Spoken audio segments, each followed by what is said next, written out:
તો કચ્છમાં સ્વામિનારાયણ સાધુ દ્વારા વિવાદિત નિવેદન આપવામાં આવ્યું છે। તો આ સમાચાર સામે આવી રહ્યા છે કચ્છ ખાતેથી। સ્વામિનારાયણ સાધુનું આ વિવાદિત ભાજપ નેતા યજ્ઞેશ દવે અને બ્રહ્મ સમાજના અગ્રણી જોડાઈ ગયા છે। જે યજ્ઞેશભાઈ બ્રાહ્મણોને લઈને હવે આ નિવેદન આપવામાં આવ્યું છે, શું કહેશો? બેન, બ્રાહ્મણો માટે સ્વામિનારાયણ સંપ્રદાયના સાધુઓનું આ પહેલું નિવેદન નથી। કેટલાય નિવેદનો આપી ચૂક્યા શબ્દોના અને માફી પણ માંગી ચૂક્યા છે એ લોકો। એટલે એમના માટે આ નવું નથી, એમના માટે આ કાયમી છે। પણ બ્રાહ્મણોને સોફ્ટ ટાર્ગેટ બનાવવાનું કામ જો સ્વામિનારાયણ સંપ્રદાયના સાધુઓ કરતા હોય તો મારે એ સાધુઓને કહેવું છે કે તમે જે પણ કુળમાંથી આવતા હશો, તમે જે પણ ધર્મમાંથી આવતા હશો, કે જે પણ કોઈ સમાજમાંથી આવતા હશો, પણ એટલું ના ભૂલી જતા કે જે બ્રાહ્મણોને તમે ગાળો દો છો ને, કે જે બ્રાહ્મણો માટે અપશબ્દો બોલો છો ને, તો તમારા ભગવાન સ્વામિનારાયણ પણ બ્રાહ્મણ હતા, છપૈયાના। અને આજે પણ તમારા જેટલા જે તમારા વંશ પરંપરાગત જે આચાર્યો ચાલ્યા આવે છે એ પણ બ્રાહ્મણો જ છે। એટલે તમે તમારા ભગવાનને પણ ગાળો દો છો એવું યાદ રાખ, એ મને યાદ અપાવવું આ તબક્કે જરૂરી છે। અને બીજું, આ વખતે હવે સમાજ નહીં સાંકી લે, હવે આરને પાર લડાઈ સ્વામિનારાયણ સંપ્રદાય આખો માફી માંગે, કાં તો જાહેરમાં એ લોકો છે ને તે કબૂલ કરે કે હવે કોઈ દિવસ અમે આવું કરીશું નહીં, તો સમાજ એને કોર્ટમાં લઈ જશે આ લોકો। તો દર વખતે બ્રાહ્મણોને શબ્દો બોલવાના, દર વખતે બ્રાહ્મણોને શબ્દો બોલવાના, અમને કઈ સસ્તી કોમ્યુનિટી ભાડી ગયા તમે લોકો? તમારા ભગવાન બ્રાહ્મણ હતા ભૂલી ગયા? આ છે ને આ સંપ્રદાયના જે આ સાધુઓ છે ને, એવા જે સંપ્રદાયને પ્રોફેશનલ બનાવવાનો પ્રયત્ન કરી રહ્યા છે ને, એ સાધુઓ આખા સંપ્રદાયને બદનામ કરે। સંપ્રદાય બદનામ નથી હોતો, પણ આવા સાધુઓ જે ખરા એ બોલી બોલીને આખા સંપ્રદાયને બદનામ કરે છે। અને બીજું, આ તબક્કે હું ખાસ આભાર માનવા માંગીશ અનિરુદ્ધભાઈ દવેનો કે એમને સ્ટેજ ઉપરથી રોકડું ફરકાવી દીધું એમને।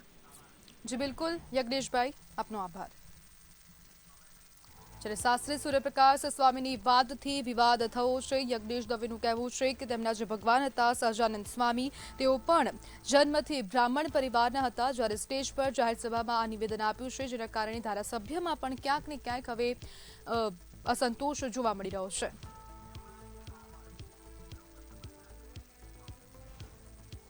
આપણી સાથે બ્રહ્મ સમાજના અગ્રણી અને કોંગ્રેસના નેતા હેમાંગ રાવલ જોડાઈ ગયા છે। હેમાંગભાઈ, બ્રાહ્મણોને લઈને ફરી એકવાર સ્વામિનારાયણ સંપ્રદાયના સંતો દ્વારા નિવેદન આપવામાં આવ્યું છે, શું કહેશો?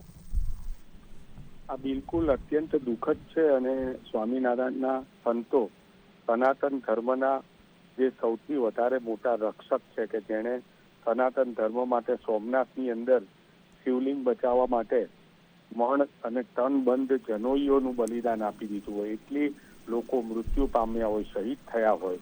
મંગલ પાંડેની શહીદી, જે આપણા દેશના પહેલા શહીદ હતા, ભગવાન પરશુરામથી લઈને જેણે પણ અત્યાર સુધી સનાતન ધર્મ માટે કાર્ય કરેલું છે, તેવા દરેકે દરેક અજીત ડોભાલ સુધી ના લોકોનું આ સ્વામિનારાયણના સંતો અપમાન કરી રહ્યા છે। બીજી બાજુ આ જ લંપટોના વિડીયો, આ જ લંપટોની ચેટો બધું બહાર આવી રહ્યું છે। આ અત્યંત દુઃખદ છે અને હું વર્લ્ડ બ્રાહ્મણ ઓર્ગેનાઇઝેશન WBO ના ચેરમેન તરીકે કહું છું કે જો તેઓ આ બાબતે 24 કલાકમાં માફી નહીં માગે તો તેમના મોઢું કાળું કરવામાં આવશે અને એમનું મોઢું કાળું કરવાના 1 લાખ રૂપિયા ઇનામ જાહેર કરવામાં આવશે।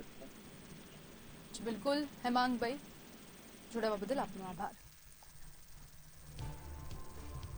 ત્યારે કચ્છમાં સ્વામિનારાયણ સંત દ્વારા સાધુ દ્વારા એક નિવેદન આપવામાં આવ્યું છે। બ્રાહ્મણોને લઈને નિવેદન આપતા હવે રાજકીય ગરમાવો વધ્યો હોય તેવું સ્પષ્ટપણે લાગ્યું છે। બ્રાહ્મણો ભીખ માંગતા હોય તેવું નિવેદન આપ્યું છે, ને જ્યારે લઈને માંડવીના ધારાસભ્ય સહિત લોકોમાં આક્રોશ ફેલાયો છે। સ્વામી અહીંયાથી કીધું બ્રાહ્મણ કદી ભીખ ન માંગે, બ્રાહ્મણ દાન સ્વીકારે અને બ્રાહ્મણને 6 કર્મનો અધિકાર છે: દાન દેવું, દાન લેવું, વિદ્યા ભણવી, વિદ્યા ભણાવવી, યજ્ઞ કરવો, યજ્ઞ કરાવો, અને તમે 5 રૂપિયા આપો તો અમે કહી ધનવાન, પુત્રવાન, કીર્તિવાન, આયુષ્યવાન ભવા, મનકામના સિદ્ધિરસ્તુ। આ બ્રાહ્મણ છે એ દાન સ્વીકારી અને તમારા કુળને તારે છે, ભિક્ષા નથી માંગતો। આ બ્રાહ્મણ છે